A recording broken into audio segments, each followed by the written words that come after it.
الحمد لله وكفى وسلام على حبيبه المصطفى أما بعد فأعوذ بالله من الشيطان الرجيم بسم الله الرحمن الرحيم والضحى والليل إذا سجى ما ودعك ربك وما قلى وللآخرة خير لك من الأولى صدق الله مولانا العظیم۔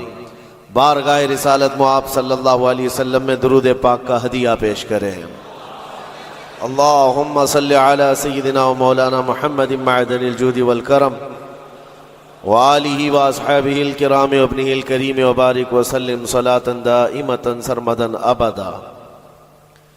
ہمیں یہ پتہ ہے، جیسے کہ خبر دی گئی ہے، آپ حضرات یہاں پر عشاء کی نماز سے بیٹھے ہوئے انتظار کر رہے ہیں، اسی لیے ہم بھی آپ کے سامنے کھڑے ہو کر بیان کرنے کو ترجیح دیتے ہیں کہ بہت سارے اس میں سننے کم اور دیکھنے زیادہ آتے ہیں۔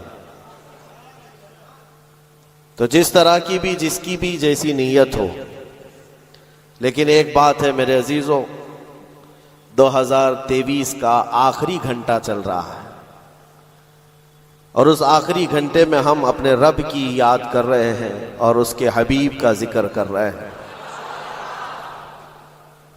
اور یہی مسلمانوں کی علامت بھی ہو کہ ہم اپنی زندگی کی ابتدا جو کرتے ہیں وہ اللہ اکبر سے کرتے ہیں۔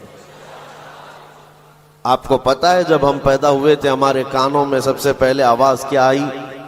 اللہ اکبر۔ کسی بھی مولوی صاحب نے ہمارے کانوں میں آواز دی ہوگی، اذان تو ہر بچے کو دی جاتی ہے، اللہ اکبر سے ہماری زندگی شروع ہوئی ہے، اور جب انتقال ہو جائے، جنازہ تیار کر کے لایا جائے، امام کے سامنے رکھا جائے، امام سب سے پہلے ہاتھ باندھتے ہوئے کیا کہتا ہے؟ اللہ اکبر، یعنی زندگی ختم بھی ہو گئی ہے، اللہ اکبر۔ یہ ایک بہت بڑا میسج ہے کہ مسلمان جب دنیا میں آیا ہے تو یہ کہتے ہوئے اللہ سب سے بڑا ہے، اور جائے گا بھی تو یہ اعلان کرتے ہوئے کہ اللہ سب سے بڑا ہے۔ ہمارا نیو ایئر یا پھر اس طرح کے سالوں کا استقبال کرنا یا ان کے جانے کا غم منانا، اس کی کوئی اصل نہیں ہے۔ یہ سال کا آخری گھنٹہ ہم تو صرف اس لیے یہاں پر جمع ہیں کہ غیروں نے لوگوں میں ایک عجیب مزاج بنا دیا ہے کہ اس کو سیلیبریٹ کیا جائے گا، اور کیسے سیلیبریٹ کیا جائے گا؟ شراب کے نشے میں دھت ہو کر ساحل سمندر اور دیگر علاقوں پر آج پارٹیاں اور وہاں پر نشے کی محفلیں سجائی جاتی ہیں۔ ہم نے یہ سوچا کہ دنیا کی خوشی کرنے کا طریقہ اگر یہ ہے تو ہم سال کے آخری گھنٹے کو رب ذوالجلال کے ذکر میں کیوں نہ منائیں۔ میرے عزیزوں، یقین ہے کہ ابھی آدھا گھنٹے کے بعد کیا ہو رہا ہے؟ 12 بجنے والے ہیں، 12 بجنے والے ہیں، اور 12 سنیوں کے لیے تو خیر کا ہے۔ انشاءاللہ العزیز اس 12 کے بعد آنے والا جو سال ہوگا، کفار و مشرکین کے 12 ضرور بجائیں گے۔ دعا تو کریں گے ہم یہی کہ اگلا سال جو لوگ اس نشے میں دھت ہیں کہ 2024 ہمارا ہے، 2024 میں ایسا ہوگا ویسا ہوگا، اس 12 پر ہم دعا یہی کرتے ہیں کہ مولا آج کے رات کے 12 کے بعد ان سارے دشمنان اسلام کی زندگی کے 12 بج جائیں۔ اللہ کریم وہ دن ضرور لائے گا۔ اور میں نے ایک آیت تلاوت کی ہے آپ کے سامنے، قرآن پاک کی مشہور سورہ ہے، سورہ والضحیٰ۔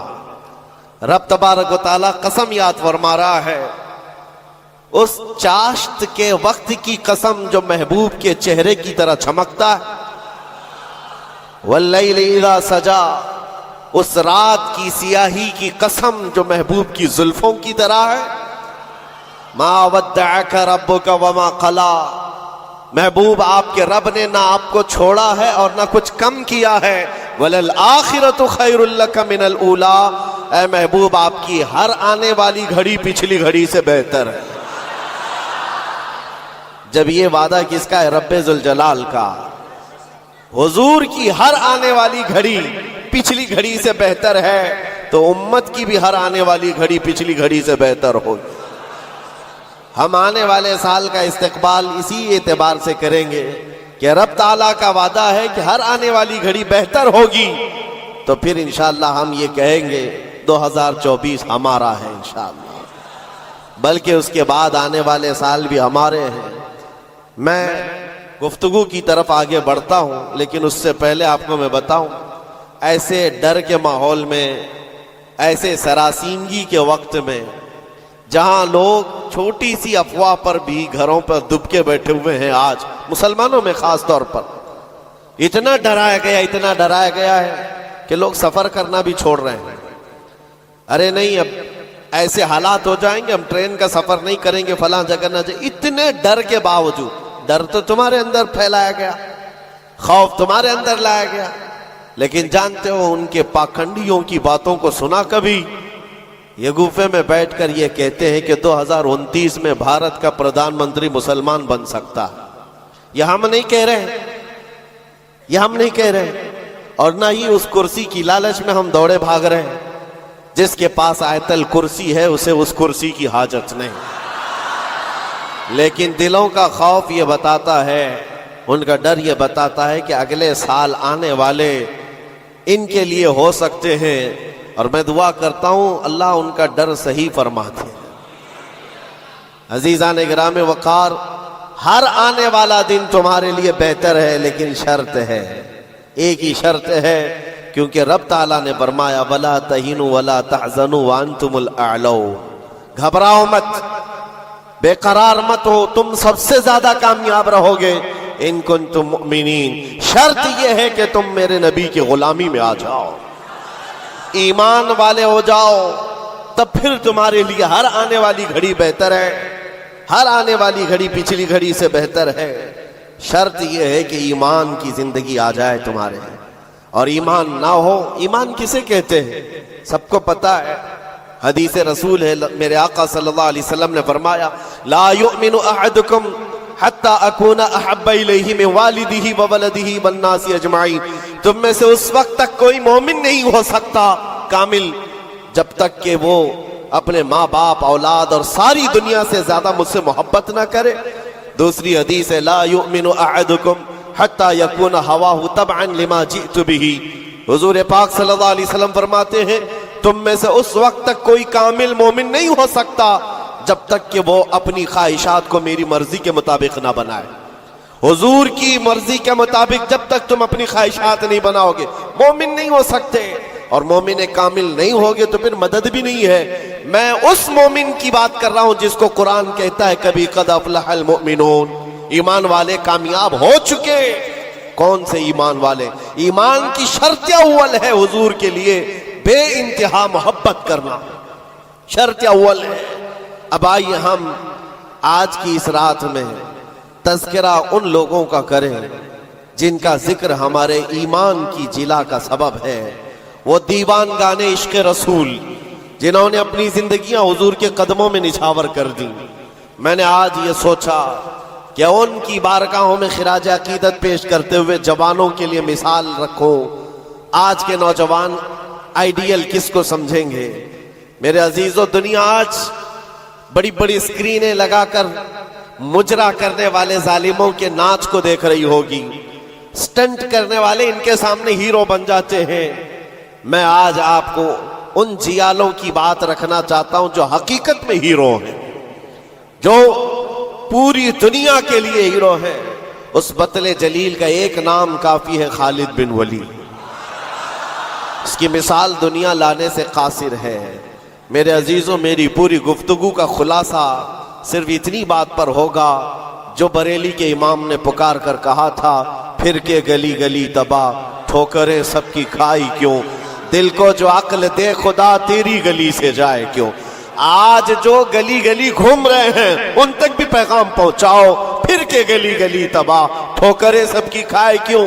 آ جاؤ اس دربار میں، اس دربار کا جو سگ بھی ہو جاتا ہے، کتا بھی ہوتا ہے، وہ اپنے وقت کا مجدد بن کر کے یہ نعرہ لگاتا ہے، یہ نعرہ لگاتا ہے، اس گلی کا گدھا ہوں میں جس میں مانگتے تاجدار پھرتے ہیں۔ اس گلی کا گدا ہوں میں جس میں مانگتے تاجدار پھرتے ہیں. خسروی اچھی لگی نہ سروری اچھی لگی, ہم فقیروں کو مدینے کی گلی اچھی لگی. حضور تاج الشریعہ بدر الطریقہ فرماتے ہیں بلہوس سن سیم و زر کی بندگی اچھی نہیں, ان کے در کی بھیک اچھی سروری اچھی نہیں.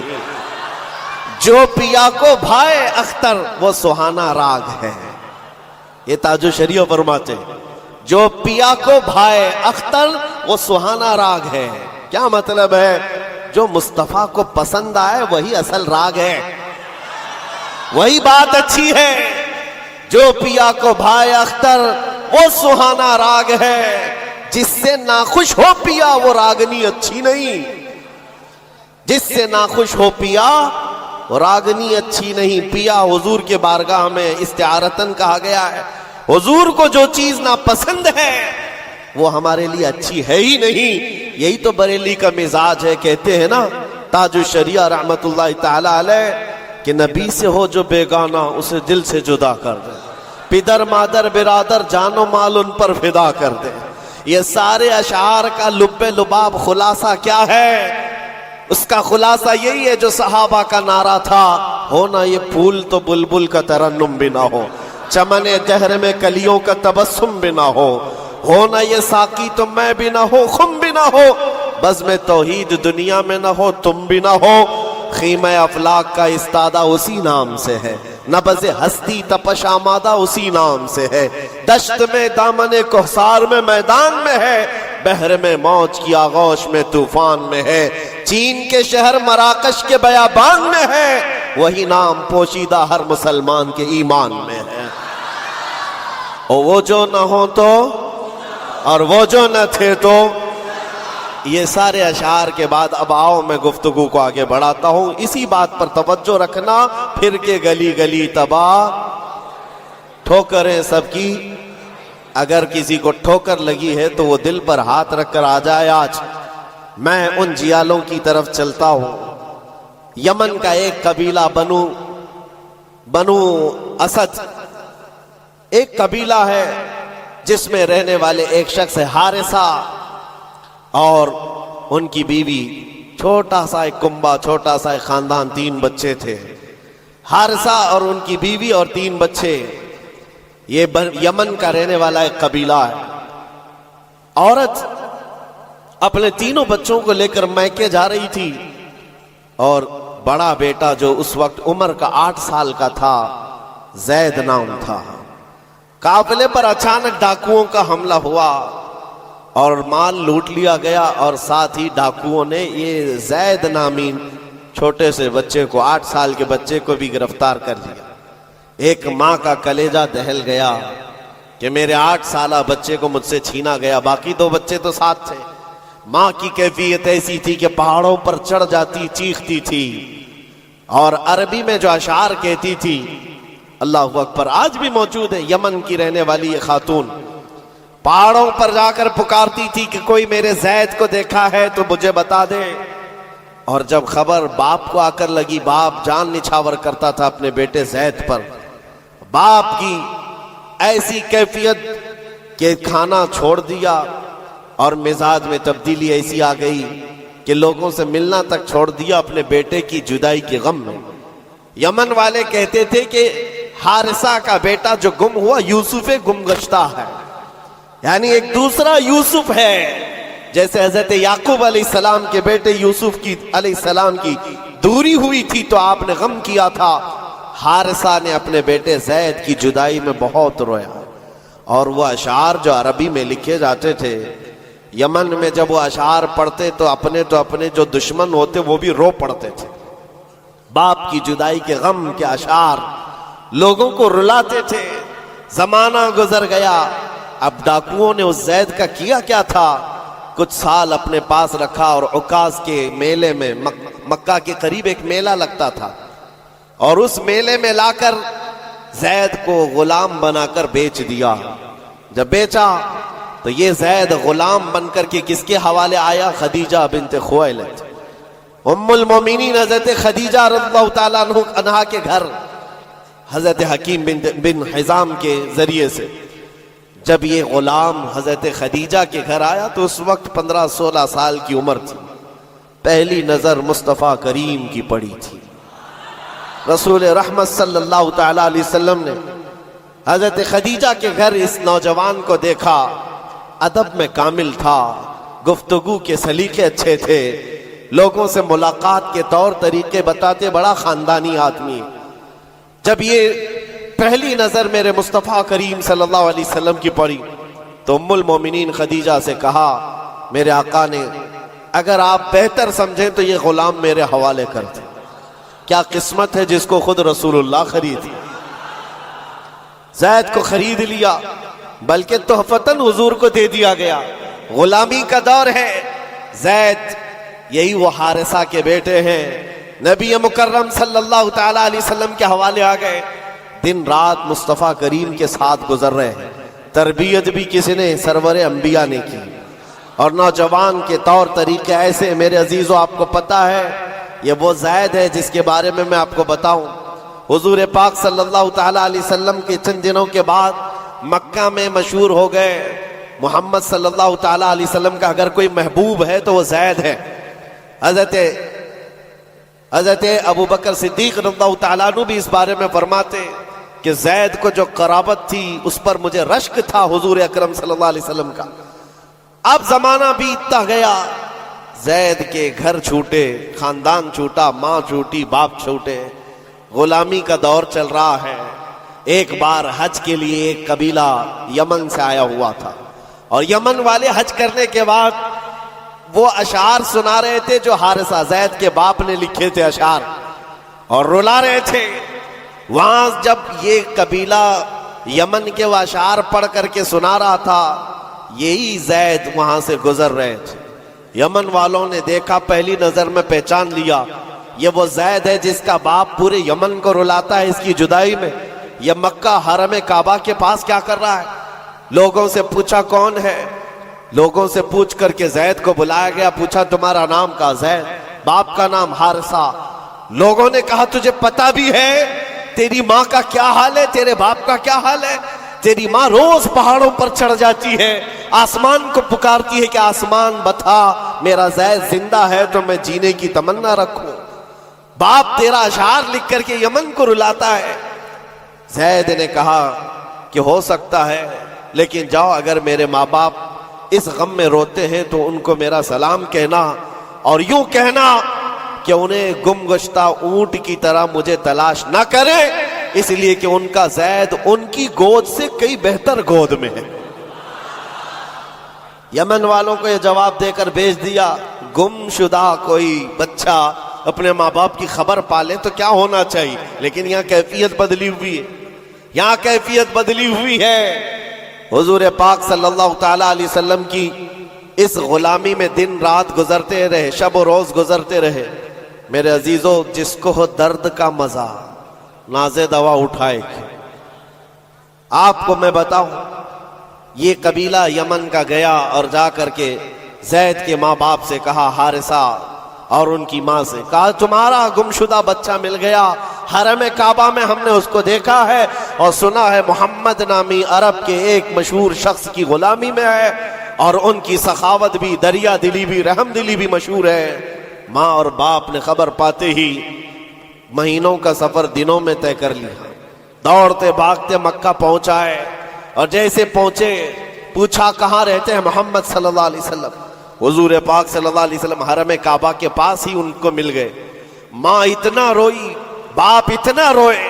حضور پاک صلی اللہ علیہ وسلم کو ان پر ترس آ گیا. پوچھا کیا بات ہے؟ کہا ہمارا بچہ گم ہوا تھا، سالوں بیت گئے، اب تک ہم نے کھانے کا مزہ نہیں چکھا، اور ہم سب کی زندگی ایسی ویران سی لگتی ہے کہ اس کے بغیر زندگی میں اندھیرا ہے.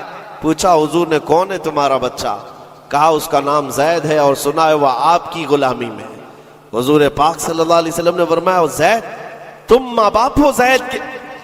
کہا ہاں، اگر آپ مناسب فرما سمجھیں تو ہمیں ہمارا زید لوٹا دیں. آپ اللہ کی طرف سے سنا گیا ہے بڑا رحم دل رکھتے ہیں، ہمارے لیے اپنا زید لوٹا دیں. حضور پاک صلی اللہ علیہ وسلم نے کہا میں کسی کے باپ اور کسی کی ماں سے اس کے بچے کو الگ نہیں کرنا چاہتا، لیکن پھر بھی یہ فیصلہ میں زید کے اوپر چھوڑتا ہوں، وہ چاہے تو مجھ سے آزادی لے لے، بغیر کسی رقم کے، بغیر کسی فدیے کے غلامی سے آزاد کرتا ہوں اور تم اسے لے جاؤ، اور اگر نہیں تو پھر اس کی مرضی جو ہو اس پر عمل کیا جائے۔ پھر ماں باپ کو لا کر کے زید کے سامنے کھڑا کیا جانا تھا۔ مورخین نے جو تاریخ لکھی ہے پڑھتے ہیں تو آنکھیں آپ دیدہ ہو جاتی ہیں۔ میرے عزیزو، رسول پاک صلی اللہ علیہ وسلم اپنے گھر یہ دونوں ماں باپ کو جو بچھڑے ہوئے بچے کی جدائی میں روتے ہوئے آئے تھے، چچا بھی ساتھ تھا، حضور اپنے گھر لے آئے، اور اس کے بعد زید اپنے کاموں میں مصروف تھے، بلایا زید ادھر آ جاؤ۔ آئے زید، جیسی پہلی نظر پڑی باپ پر، ماں پر، کیا کیفیت ہونی چاہیے؟ برسوں کا بچھڑا ہوا بچہ ہے، برسوں سے دور رہنے والا، ماں باپ کی محبت میں یہ جدائی کے غم برداشت کرنے والا، ایک نظر اٹھائی پھر نظر جھکا لی اور سرور کائنات کی طرف دیکھنے لگے۔ میرے آقا نے پوچھا، زید تم جانتے ہو ان کو؟ کہا ہاں یا رسول اللہ، یہ میرے باپ ہیں، یہ میرے چاچا ہیں، یہ میری ماں ہیں۔ حضور نے پوچھا، زید تو پھر ملتے کیوں نہیں؟ برسوں کے بچھڑے ہوئے ہو، پھر ان کے پاس جاتے کیوں نہیں؟ زید نے کہا، یا رسول اللہ، آپ کے چہرے کو دیکھنے کے بعد پھر کسی کے چہرے کی طرف ہم نظر نہیں اٹھاتے۔ تیرے قدموں میں جو ہیں غیر کا منہ کیا دیکھے، کون نظروں میں جچے دیکھ کے تلوا تیرا۔ رسول پاک صلی اللہ علیہ وسلم نے فرمایا، جاؤ زید مل لو، ماں سے مل لو، باپ سے مل لو۔ ماں نے کلیجے سے لگایا اور چومنا شروع کیا، باپ نے ماتھا چوما۔ یہ عجیب منظر تھا۔ بہت دیر گزر گئی ان کے لاڑو پیار کے اظہار کی۔ اس کے بعد رسول رحمت صلی اللہ علیہ وسلم نے فرمایا، زید تمہارے ساتھ یہ حادثہ ہوا تھا، اتنے سالوں تم اپنے ماں باپ سے الگ رہے، اب فیصلہ تمہاری مرضی پر ہے، تم جہاں جانا چاہتے ہو جا سکتے ہو، یمن اپنے قبیلے جاؤ، اپنے خاندان، اپنی ماں اور اپنے باپ، اپنے بھائیوں کے پاس جاؤ۔ حضرت زید اس وقت کھڑے ہو کر کہتے ہیں، مکہ والے یہ منظر دیکھنے کے لیے حضور کے گھر کے اطراف جمع ہو چکے ہیں، بہت سارے جمع ہیں۔ زید نے سب کو مخاطب کر کے کہا، اے لوگو حاضرین مجلس، سب دیکھو، یہ میری ماں ہے، یہ میرے باپ ہیں، یہ میرے چچا ہیں، لیکن سب کو گواہ بنا کر کہتا ہوں، محمد عربی صلی اللہ علیہ وسلم کی غلامی 1000 آزادیوں سے افضل ہے۔ میں اپنی ماں کے پاس نہ جا سکتا ہوں، نہ باپ کے پاس جانا چاہتا ہوں، میں ہمیشہ اسی در کی غلامی میں رہنا چاہتا ہوں۔ ماں کہتی ہے، بیٹا آزاد کر رہے ہیں تجھے محمد صلی اللہ علیہ وسلم، تجھے آزاد کر رہے ہیں۔ دنیا میں کسی کو آزاد کر دیا جائے اس وقت تو بہت بڑی نعمت سمجھی جاتی تھی، لیکن تم ہو کہ آزاد ہونا نہیں چاہتے۔ زید نے کہا، 1000 باپ اور 1000 ماں مل کر جو اپنے بچوں پر شفقت نہیں کر سکتی، وہ محمد رسول اللہ نے میرے ساتھ کیا ہے۔ جیسے ہی حضرت زید کا یہ اعلان مکہ والوں نے سنا تو کیا رسول رحمت صلی اللہ تعالی علیہ وسلم نے ان کو چھوڑ دیا؟ آتا ہے فقیروں پہ انہیں پیار کچھ ایسا، خود بھیک دیں اور خود کہیں منگتے کا بھلا ہو۔ حضور رحمت صلی اللہ تعالی علیہ وسلم، رحمت عالم صلی اللہ علیہ وسلم زید کا ہاتھ پکڑ کر کے لے جاتے۔ کہاں لے کر کے آئے؟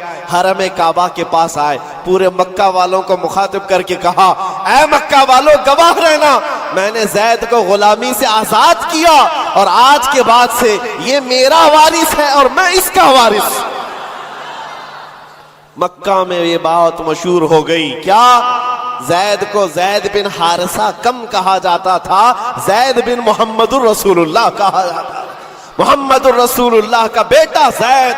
میرے عزیزو، جو اس دربار میں آیا ہے، ظاہر سی بات ہے یہ وہ مزہ ہے جس کو چکھنے کے بعد ہی بریلی کے امام نے کہا تھا، پھر کے گلی گلی تباہ، ٹھوکریں سب کی کھائی کیوں، دل کو جو عقل دے خدا، تیری گلی سے جائے کیوں۔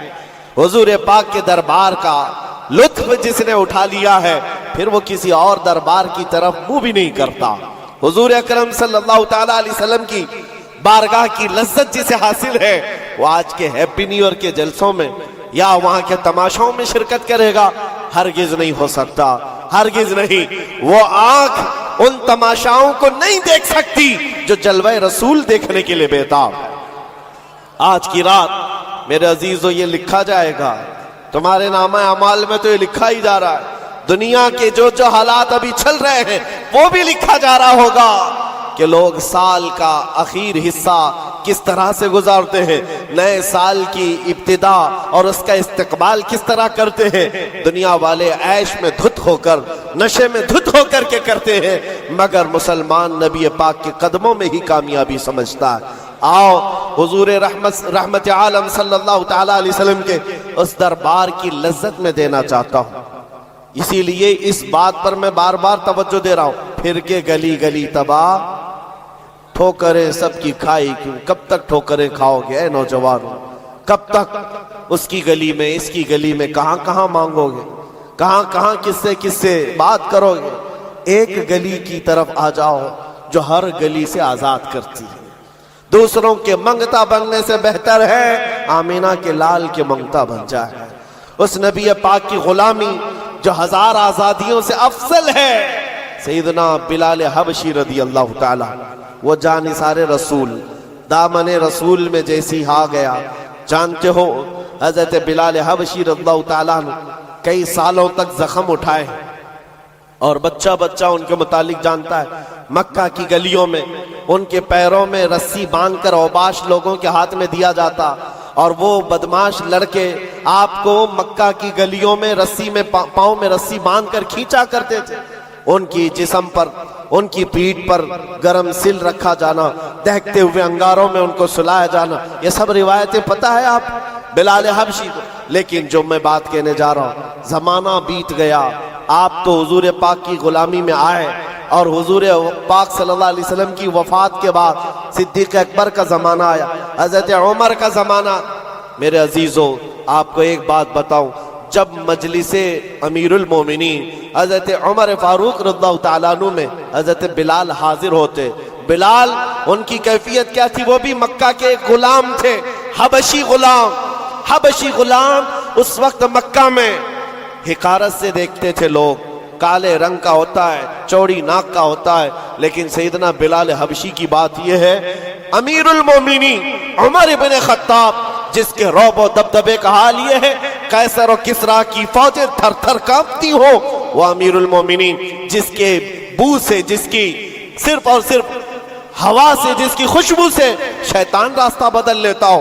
جب بلال حبشی ان کی محفل میں آتے تو کیا کہہ کر پکارتے جانتے ہو؟ یا سیدنا بلال، یا سیدنا بلال، اے ہمارے آقا بلال آئیے، اے ہمارے آقا بلال آئیے۔ حضرت بلال کہتے، حضور یہ آپ کی زبان سے اچھا نہیں لگتا، میں غلام ہوں، مجھے غلام کہہ کر پکارے، آپ سیدنا کہتے۔ کون کہہ رہا ہے سیدنا؟ عمر ابن خطاب۔ کس کو کہہ رہے؟ بلال حبشی کو۔ سیدنا بلال آئیے۔ حضرت بلال جب کہتے امیر المومنین آپ یہ نہ کہیں سیدنا، مجھ کو غلام کہہ کر پکارے، حضرت عمر کیا کہتے تھے؟ آئیے آپ کو میں بتاؤں کیوں سیدنا بلال کہہ کر پکارتا ہوں۔ آپ اپنا جبہ اٹھائیں، جب وہ جبہ اٹھاتے ان کی پیٹھ پر جو داغے ہوئے نشان تھے، حضرت عمر اس کو بوسہ لیتے تھے اور چومتے تھے اور کہتے اے بلال، جو رسول اللہ کی محبت میں زخم تم نے کھائے وہ زخم ہم نے نہیں کھائے ہیں، جس کو ہو درد کا مزہ نازے دوا اٹھائے کیوں۔ عزیزان گرامی وقار، مقام و مرتبے میں وہی بلند تھا جو دربار رسالت معاب کا اور اس گلی کا گدھا بن کر کے پوری زندگی گزارتا رہا۔ ایک دو نہیں، کئی مثالیں آپ کو میں بتاؤں۔ ایک صحابی ہیں مصعب بن عمیر، یہ رسول پاک صلی اللہ تعالی علیہ وسلم کے ایمبیسیڈر کہلاتے تھے، ترجمان رسول تھے، سفیر رسول تھے۔ ان کی کیفیت کیا ہے؟ اللہ اکبر۔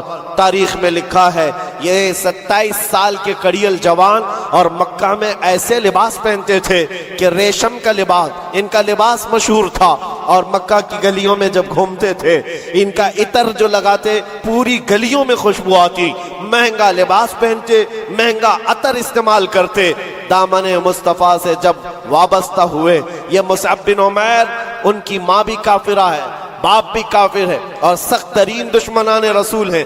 شروع میں آپ نے اپنا اسلام چھپائے رکھا، چند دنوں کے بعد ایک دن عثمان بن طلحہ نے دیکھ لیا جو کلیل بردار کعبہ تھے، جا کر ان کی ماں سے کہا تو کیا گھر پر بیٹھی رہتی ہے، تیرا بیٹا تو محمد کے دین کو اختیار کر چکا ہے۔ ماں کو اتنا برا لگا یہ جملہ۔ جب مصعب بن عمیر آئے تو ان سے پوچھا کہ کیا تم نے محمد عربی کا دین قبول کر لیا ہے؟ آپ نے برجستہ کہا ہاں، اس رسول پاک صلی اللہ علیہ وسلم کے دین میں داخل ہوا جو بندوں کی عبادت سے نکال کر خالق کی عبادت